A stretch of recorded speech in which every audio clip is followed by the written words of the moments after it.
Fala aí pessoal do YouTube, Fox na área, finalmente aqui voltando com mais uma análise. Sim, infelizmente minhas férias acabaram, faculdade voltou, então eu tô meio que mais ocupado ainda, meu tempo livre diminuiu consideravelmente, mas felizmente eu consegui um tempinho extra agora pra fazer mais uma análise, dessa vez de um filme de 2017, mas que faz parte de uma franquia que eu de certa forma gosto, que é o Massacre da Serra Elétrica, e o filme que dessa vez me foi recomendado por alguém que eu conheço pelo Facebook, que no caso é Leatherface, de 2017.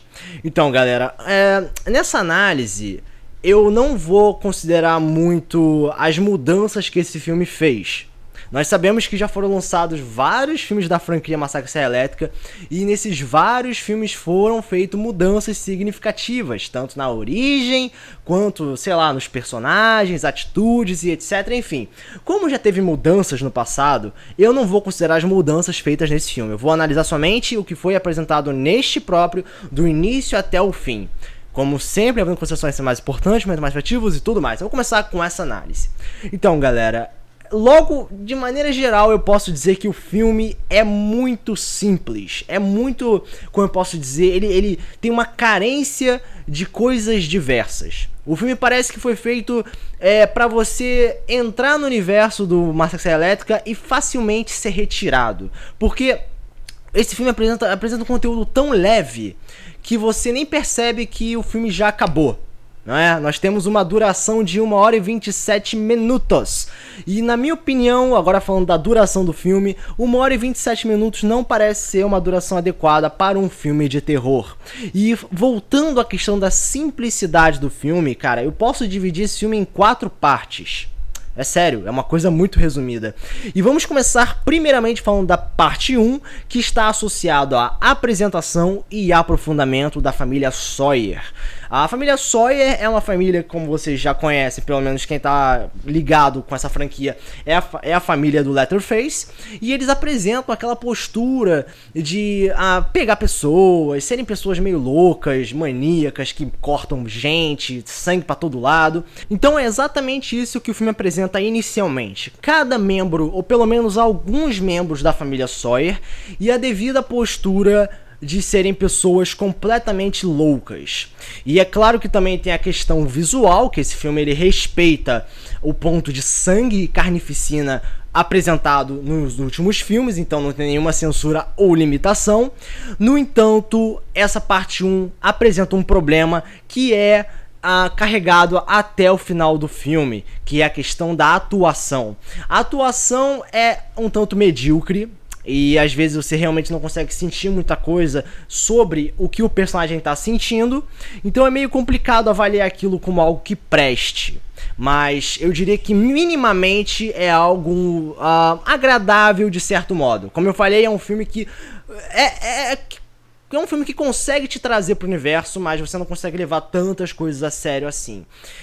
Então a parte 1 é simplesmente isso, mostrar a família Sawyer e principalmente entre eles mostrar uma criança denominada de Jed, né, que é a abreviação de Jedediah, que é simplesmente o Leatherface. Então o filme ele mostra ali que se passa no passado, mostrando a infância e ou a juventude do próprio Leatherface. Então, isso já era um indicativo de que a questão mental do personagem poderia ser aprofundada. Agora, falando sobre a questão psicológica, nós temos já o gancho para a parte 2 do filme, que é associado a uma ambientação completamente diferente. Não é somente um deserto no Texas com uma casa cheia de maníacos. Não, nós temos agora um hospital psiquiátrico, um hospital cheio de gente louca, e lá no meio tinha o Jed. O mais interessante é que apesar deles terem esse meio, essa chance de aprofundar as alterações que o personagem poderia passar para se transformar naquele maníaco psicopata com a motosserra, o filme não foca nisso. O filme foca somente, pelo menos na parte 2, numa enfermeira e a sua relação com alguns loucos ali presentes.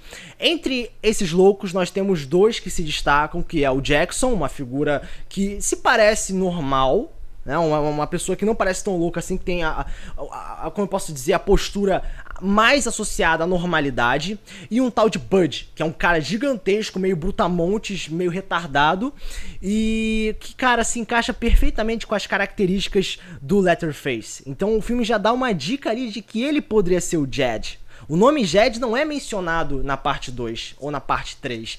Então fica esse questionamento. O Jed tá aí, o Leatherface tá aí no meio? E se ele tiver, quem é ele? Ele mudou o nome? Então fica aquele mistério de onde está o Leatherface. E fica essa brincadeira. Só que o filme não dá dicas, ou pelo menos não entrega onde está o cara. Você tem que adivinhar, você tem que brincar. Tem uma brincadeira estranha no decorrer do filme, onde tudo é focado somente na enfermeira e a relação com os lunáticos. E o fim da parte 2 finaliza com a questão da fuga, que apresenta um vício, certo? Uma questão que pode chamar a atenção do telespectador, porque tem um pouco de ação, algumas mortes e algumas cenas de sexo, mas que não mostram tanta coisa assim, né? É um filme, como eu falei, mais fechado na violência, apesar de ser um pouco mais limitado em relação aos filmes anteriores, porque parece focar mais no social. A parte 3 do filme eu diria que é a parte mais importante e que traz mais conteúdo. Ainda mais porque as pessoas loucas que conseguiram fugir do hospital psiquiátrico entram em colisão com a sociedade. Então tem esse extremo do caos com a ordem.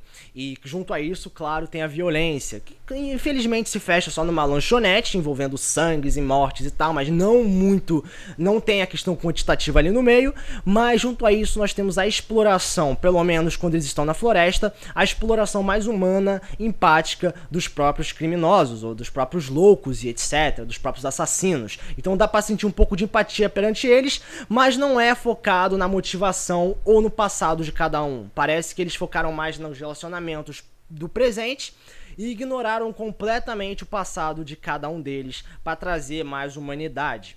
Um outro detalhe também é a presença da enfermeira. A enfermeira tá com os loucos e fica acompanhando eles até o final. E simplesmente a presença dela é importantíssima, porque dá outra dica a respeito do Leatherface. O Leatherface, ele é uma figura que sempre ficou muito fechada a respeito de criar laços com figuras femininas, ou sentir algum prazer, alguma necessidade carnal, ou ter algum problema materno ali no meio. Eu não sei, é um personagem curioso, mas a enfermeira ficou cuidando do Bud. O Bud, que tem as mesmas características do Leatherface. Então tava ali um encaixe perfeito do personagem e sua relação com uma mulher, não é? Então isso é interessante. E um outro ponto também foi a colisão já perfeita do vilão do filme, ou pelo menos o caçador, que seria o xerife, contra os próprios protagonistas, acontecendo algumas mortes, e entre elas a morte do Bud, junto com uma cena de perseguição no final das contas. E a parte 4 do filme é um pouco mais acelerada, infelizmente.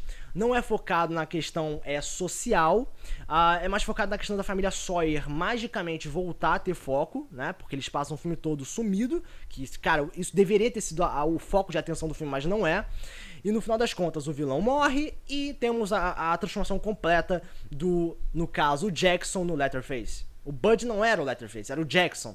E o Jackson, que era uma figura completamente normal, tecnicamente falando. Então foi muito difícil de ver aquilo e concordar, ok, esse é o Leatherface. Não, não é o Leatherface. Então eles meio que pegaram qualquer pessoa pra transformar no Leatherface. Teve, como eu disse, a falta de censura, que é legal, porque tem sangue pra todo lado e tudo mais. Só que o filme, de modo geral, acaba aí. É um filme rápido, como eu falei, 1 hora e 27 minutos, é pouquíssimo tempo filme de terror. Tem uma pouca exploração do passado de alguns personagens, se fechando só na questão do presente, da empatia. A presença da enfermeira, apesar de dar dicas a respeito do Leatherface, sua necessidade por corpos femininos, não é bem tratado. Eu diria que a família Sawyer tem um foco interessante no início e no final, mas a falta da presença deles no meio tira consideravelmente seu peso. O vilão em si, apesar de ter um ponto de motivação atraente, aquilo parece que é puxado por anos e fica meio confuso de aceitar aquilo como algo normal. Ele parece mais um autômato ou alguém fechado no vou vingar a morte da minha filha e vou ficar com isso por 20 anos. Então fica meio difícil de você dizer que aquilo é um vilão decente. Então no final das contas é isso. Leatherface 2017. Uma tentativa, certo? Uma tentativa de trazer uma aventura adicional associada ao próprio Leatherface, ao Massacre da Serra Elétrica, mas mantendo uma forte limitação do sangue e violência, focando mais no social e numa transformação meio forçada do Jackson Jed Jedediah em Leatherface. Então é isso aí, galera. Um filme simples, que na minha opinião, eu acho que é um daqueles filmes que você consegue só ver uma vez e acabou, não precisa ver outra vez, porque tu não vai conseguir absorver nada novo. Realmente o filme não busca trazer coisas novas, ou esconder certas coisas, nada demais. Então como nota, eu vou dar uma nota 6. É um filme divertido, mas se você espera sangue, carnificina e tal, você vai se decepcionar. Mas é um filme mais focado na questão social. Então, galera, essa é a minha análise em relação ao Leatherface 2017. Se vocês têm algo a dizer, vocês podem comentar nos comentários, compartilhar o vídeo no seu canal crescer. Então, esse foi o Fox, partiu do próximo vídeo. Valeu!